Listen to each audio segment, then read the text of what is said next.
In shadowed corners of literature lie the words of H.P. Lovecraft, chronicler of things best left buried. From ancient tomes and crumbling journals, his tales speak of cosmic dread, inhuman gods, and the frailty of the human mind. Welcome to AI Lovecraft, the originals, a descent into the abyss through the voice of the master himself. If you enjoy the following story, please like, subscribe, and leave a comment to let me know what you think. Now let's get into today's story. The Tomb by H.P. Lovecraft. In relating the circumstances which have led to my confinement within this refuge for the demented, I am aware that my present position will create a natural doubt of the authenticity of my narrative. It is an unfortunate fact that the bulk of humanity is too limited in its mental vision to weigh with patience and intelligence those isolated phenomena seen and felt only by a psychologically sensitive few, which lie outside its common experience. Men of broader intellect know that there is no sharp distinction betwixt the real and the unreal, that all things appear as they do only by virtue of the delicate individual physical and mental media through which we are made conscious of them. But the prosaic materialism of the majority condemns as madness the flashes of supersight which penetrate the common veil of obvious empiricism. My name is Jervas Dudley, and from the earliest childhood I have been a dreamer and a visionary, wealthy beyond the necessity of a commercial life, and temperamentally unfitted for the formal studies and social recreations of my acquaintances.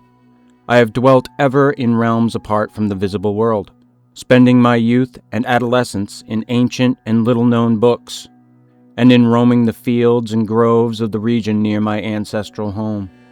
I do not think that what I read in these books or saw in these fields and groves was exactly what other boys read and saw there, but of this I must say little, since detailed speech would but confirm those cruel slanders upon my intellect, which I sometimes hear from the whispers of stealthy attendants around me.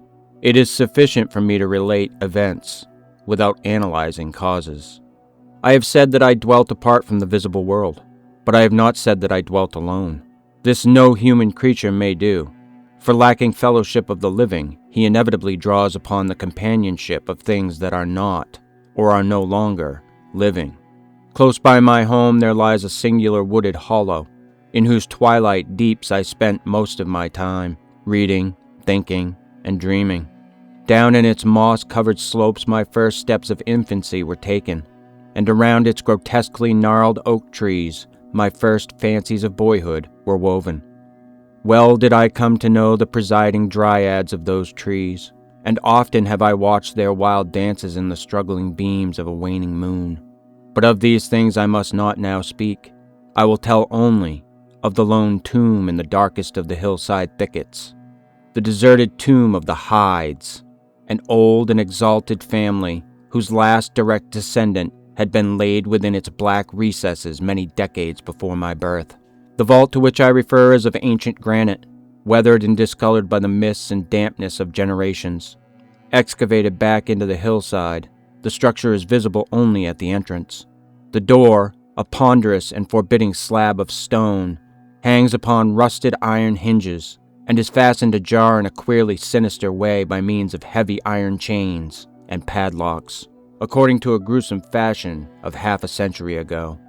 The abode of the race whose scions are here inurned had once crowned the declivity which holds the tomb, but had long since fallen victim to the flames which sprang up from a disastrous stroke of lightning.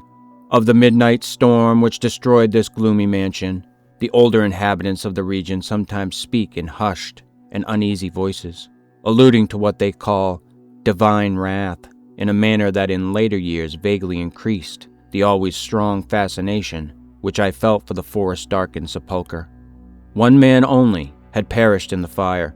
When the last of the Hydes was buried in this place of shade and stillness, the sad urn full of ashes had come from a distant land, to which the family had repaired when the mansion burned down. No one remains to lay flowers before the granite portal, and few care to brave the depressing shadows which seemed to linger strangely about the water-worn stones. I shall never forget the afternoon when I first stumbled upon the half-hidden house of death. It was in midsummer, when the alchemy of nature transmutes the sylvan landscape to one vivid and almost homogeneous mass of green. When the senses are well-nigh intoxicated with the surging seas of moist verdure and the subtly indefinable odors of the soil and the vegetation. In the surroundings, the mind loses its perspective. Time and space become trivial and unreal, and echoes of a forgotten prehistoric past beat insistently upon the enthralled consciousness. All day I had been wandering through the mystic groves of the hollow, thinking thoughts I need not discuss, and conversing with things I need not name. In years a child of 10, I had seen and heard many wonders unknown to the throng, and was oddly aged in certain respects, when, upon forcing my way between two savage clumps of briars, I suddenly encountered the entrance of the vault. I had no knowledge of what I had discovered. The dark blocks of granite, the door so curiously ajar, and the funeral carvings above the arch, aroused me in no associations of mournful or terrible character. Of graves and tombs I knew and imagined much, but had on account of my peculiar temperament been kept from all personal contact with churchyards and cemeteries. The strange stone house on the woodland slope was to me only a source of interest and speculation, and its cold, damp interior, into which I vainly peered through the aperture so tantalizingly left, contained for me no hint of death or decay. But in that instant of curiosity was born the madly unreasoning desire which has brought me to this hell of confinement. Spurred on by a voice which must have come from the hideous soul of the forest, I resolved to enter the beckoning gloom in spite of the ponderous chains which barred my passage. In the waning light of day I alternately rattled the rusty impediments with a view to throwing wide the stone door, and essayed to squeeze my slight form through the space already provided, but neither plan met with success. At first curious, I was now frantic, and when in the thickening twilight I returned to my home, I had sworn to the 100 gods of the grove that at any cost I would someday force an entrance to the black, chilly depths that seemed calling out to me. The physician with the iron-gray beard who comes each day to my room once told a visitor that this decision marked the beginning of a pitiful monomania, but I will leave final judgment to my readers when they shall have learnt all. The months following my discovery were spent in futile attempts to force the complicated padlock of the slightly open vault, and in carefully guarded inquiries regarding the nature and history of the structure. With the traditionally receptive ears of the small boy, I learned much, though a habitual secretiveness caused me to tell no one of my information or my resolve. It is perhaps worth mentioning that I was not at all surprised or terrified on learning of the nature of the vault. My rather original ideas regarding life and death had caused me to associate the cold clay with the breathing body in a vague fashion, and I felt that the great and sinister family of the burned-down mansion was in some way represented within the stone space I sought to explore. Mumbled tales of the weird rites and godless revels of bygone years in the ancient hall gave to me a new and potent interest in the tomb, before whose door I would sit for hours at a time each day. Once I thrust a candle within the nearly closed entrance, but could see nothing save a flight of damp stone steps leading downward. The odor of the place repelled yet bewitched me. I felt I had known it before, in a past remote beyond all recollection, beyond even my tenancy of the body I now possess. The year after I first beheld the tomb, I stumbled upon a worm-eaten translation of Plutarch's Lives in the book-filled attic of my home. Reading the life of Theseus, I was much impressed by that passage telling of the great stone beneath which the boyish hero was to find his tokens of destiny whenever he should become old enough to lift its enormous weight.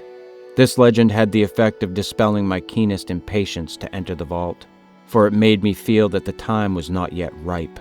Later I told myself I should grow to a strength and ingenuity which might enable me to unfasten the heavily chained door with ease, but until then, I would do better by conforming to what seemed the will of fate. Accordingly, my watches by the dank portal became less persistent, and much of my time was spent in other, though equally strange pursuits. I would sometimes rise very quietly in the night, stealing out to walk in those churchyards and places of burial from which I had been kept by my parents. What I did there I may not say, for I am not now sure of the reality of certain things. But I know that on the day after such a nocturnal ramble, I would often astonish those about me with my knowledge of topics almost forgotten for many generations.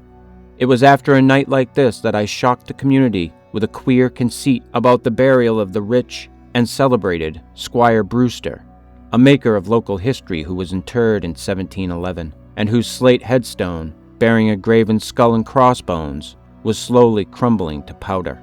In a moment of childish imagination, I vowed not only that the undertaker, Goodman Simpson, had stolen the silver-buckled shoes, silken hose, and satin small clothes of the deceased before burial, but that the squire himself, not fully inanimate, had turned twice in his mound-covered coffin on the day after interment. But the idea of entering the tomb never left my thoughts, being indeed stimulated by the unexpected genealogical discovery that my own maternal ancestry possessed at least a slight link with the supposedly extinct family of the Hydes. Last of my paternal race, I was likewise the last of this older and more mysterious line. I began to feel that the tomb was mine, and to look forward with hot eagerness to the time when I might pass within that stone door and down those slimy stone steps in the dark.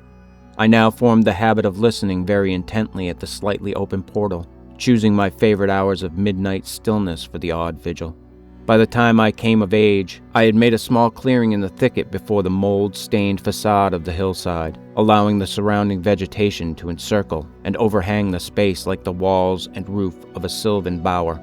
This bower was my temple, the fastened door my shrine, and here I would lie outstretched on the mossy ground, thinking strange thoughts and dreaming strange dreams. The night of the first revelation was a sultry one. I must have fallen asleep from fatigue, for it was with a distinct sense of awakening that I heard the voices. Of those tones and accents I hesitate to speak. Of their quality I will not speak. But I may say that they presented certain uncanny differences in vocabulary, pronunciation, and mode of utterance. Every shade of New England dialect, from the uncouth syllables of the Puritan colonists to the precise rhetoric of 50 years ago, seemed represented in that shadowy colloquy, though it was only later that I noticed the fact.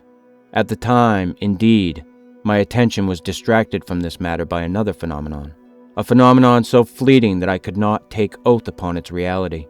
I barely fancied that as I awoke, a light had been hurriedly extinguished within the sunken sepulchre. I do not think I was either astounded or panic-stricken, but I know that I was greatly and permanently changed that night. Upon returning home, I went with much directness to a rotting chest in the attic, wherein I found the key which next day unlocked with ease the barrier I had so long stormed in vain. It was in the soft glow of late afternoon that I first entered the vault on the abandoned slope. A spell was upon me, and my heart leaped with an exultation I can but ill describe.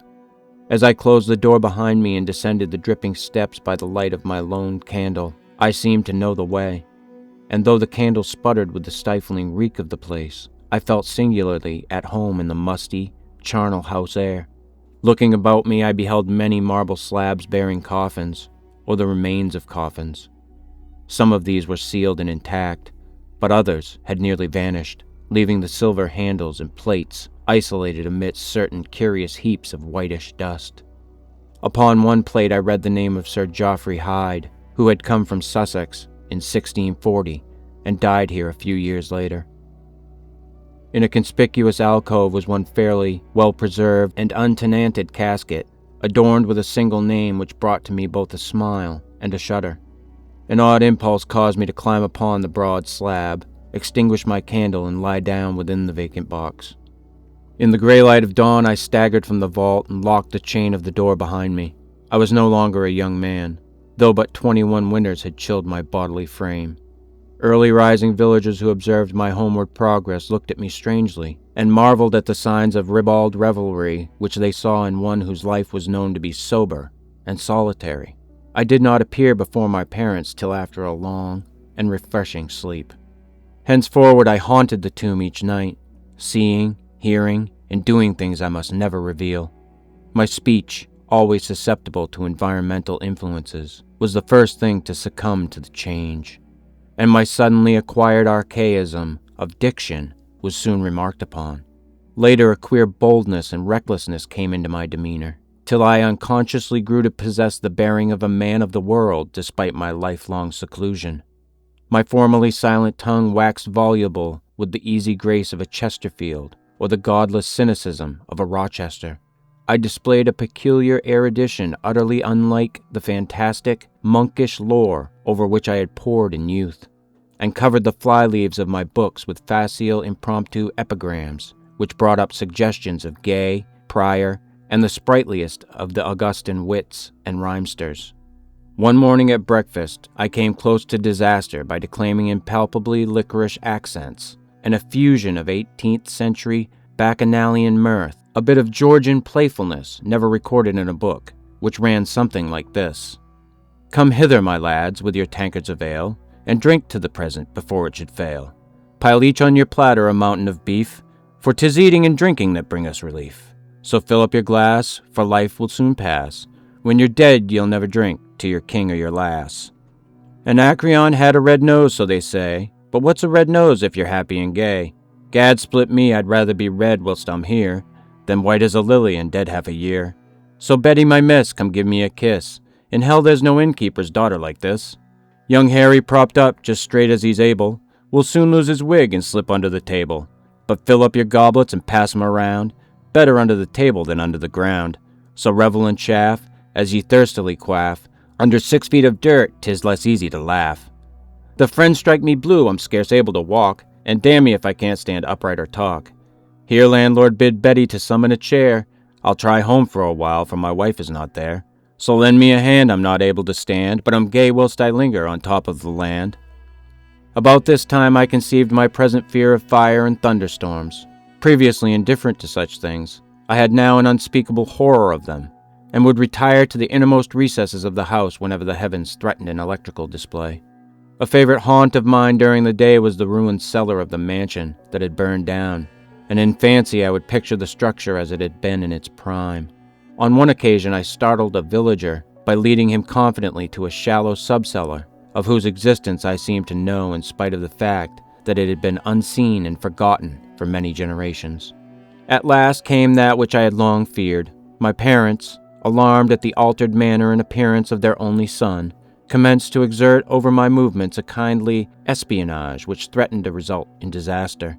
I had told no one of my visits to the tomb, having guarded my secret purpose with religious zeal since childhood, but now I was forced to exercise care in threading the mazes of the wooded hollow, that I might throw off a possible pursuer. My key to the vault I kept suspended from a cord about my neck, its presence known only to me. I never carried out of the sepulchre any of the things I came upon, whilst within its walls.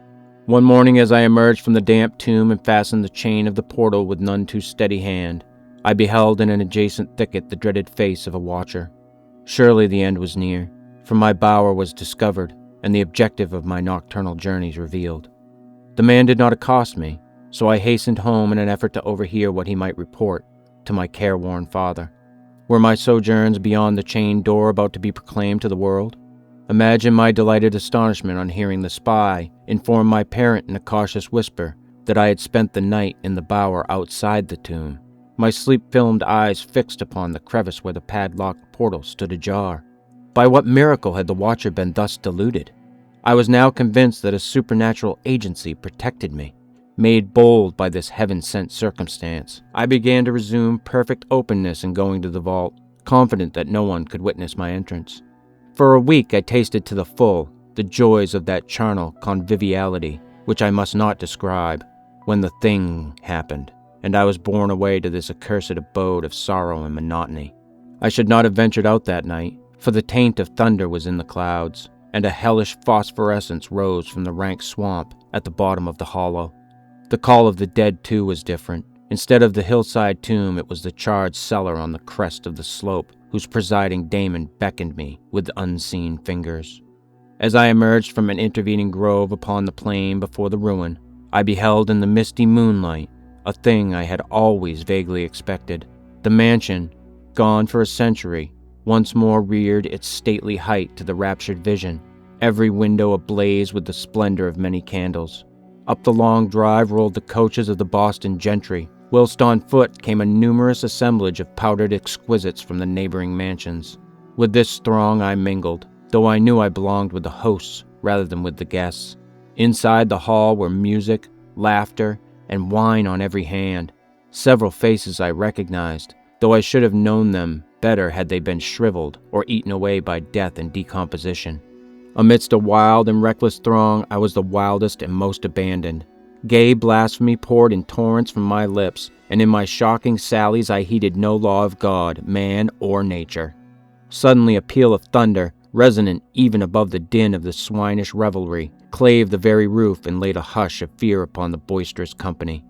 Red tongues of flame and searing gusts of heat engulfed the house, and the roysters, struck with terror at the descent of a calamity which seemed to transcend the bounds of unguided nature, fled shrieking into the night.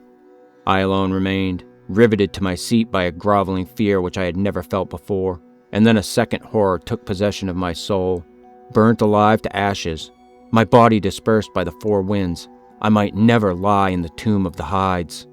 Was not my coffin prepared for me? Had I not a right to rest till eternity amongst the descendants of Sir Geoffrey Hyde? Aye, I would claim my heritage of death, even though my soul go seeking through the ages for another corporeal tenement to represent it on the vacant slab in the alcove of the vault. Jervas Hyde should never share the sad fate of Palinurus. As the phantom of the burning house faded, I found myself screaming and struggling madly in the arms of two men, one of whom was the spy who had followed me to the tomb. Rain was pouring down in torrents, and upon the southern horizon were flashes of the lightning that had so lately passed over our heads. My father, his face lined with sorrow, stood by as I shouted my demands to be laid within the tomb, frequently admonishing my captors to treat me as gently as they could. A blackened circle on the floor of the ruined cellar told of a violent stroke from the heavens, and from this spot a group of curious villagers with lanterns were prying a small box of antique workmanship which the thunderbolt had brought to light.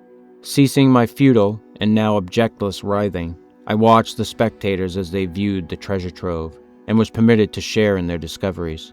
The box, whose fastenings were broken by the stroke which had unearthed it, contained many papers and objects of value. But I had eyes for one thing alone. It was the porcelain miniature of a young man in a smartly curled bag wig, and bore the initials J.H. The face was such that as I gazed, I might well have been studying my mirror. On the following day I was brought to this room with the barred windows, but I have been kept informed of certain things through an aged and simple-minded servitor, for whom I bore a fondness in infancy, and who, like me, loves the churchyard. What I have dared relate of my experiences within the vault has brought me only pitying smiles. My father, who visits me frequently, declares that at no time did I pass the chained portal, and swears that the rusted padlock had not been touched for 50 years when he examined it. He even says that all the village knew of my journeys to the tomb, and that I was often watched as I slept in the bower outside the grim facade, my half-open eyes fixed on the crevice that leads to the interior. Against these assertions I have no tangible proof to offer, since my key to the padlock was lost in the struggle on that night of horrors. The strange things of the past which I learnt during those nocturnal meetings with the dead he dismisses as the fruits of my lifelong and omnivorous browsing amongst the ancient volumes of the family library. Had it not been for my old servant Hiram, I should have by this time become quite convinced of my madness. But Hiram, loyal to the last, has held faith in me, and has done that which impels me to make public at least a part of my story. A week ago he burst open the lock which chains the door of the tomb perpetually ajar, and descended with a lantern into the murky depths. On a slab in an alcove he found an old but empty coffin, whose tarnished plate bears the single word, Jervas. In that coffin and in the vault, they have promised me I shall be buried.